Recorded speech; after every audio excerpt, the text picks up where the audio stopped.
हो तो एक काम किया करो, मन उदास हो तो एक काम किया करो। बजरंग बली का हर पल नाम लिया करो, बजरंग बली का हर पल नाम लिया करो। मन उदास हो तो एक काम किया करो, मन उदास हो तो एक काम किया करो। बजरंग बली का हर पल नाम लिया करो, बजरंग बली का हर पल नाम लिया करो।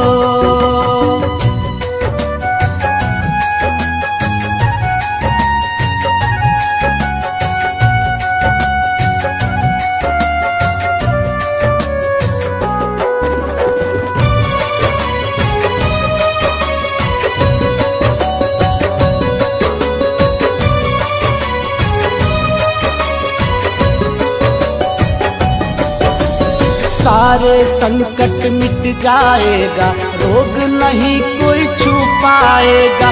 जय हनुमान जय जय हनुमान का जो कीर्तन दिल से गाएगा।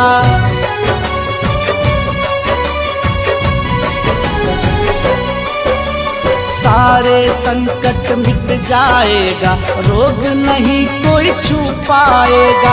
जय हनुमान जय जय हनुमान का जो कीर्तन दिल से गाएगा। सिया राम के रस को सुबह शाम पिया करो, सिया राम के रस को सुबह शाम पिया करो।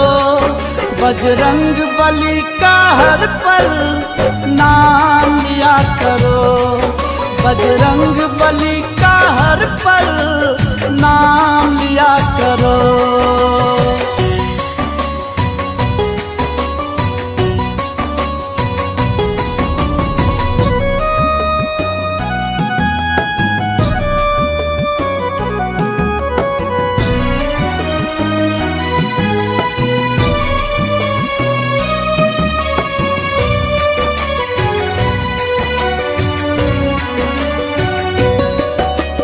यही है तेरा जीवन साथी, यही है दुख हरता, यही जगत के स्वामी है, यही है करता धरता।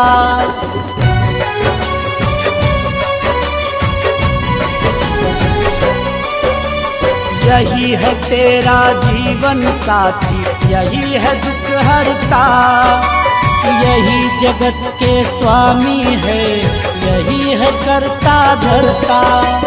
जप हनुमान का माला फिर विश्राम किया करो, जप हनुमान का माला फिर विश्राम किया करो। बजरंग बली का हर पल नाम लिया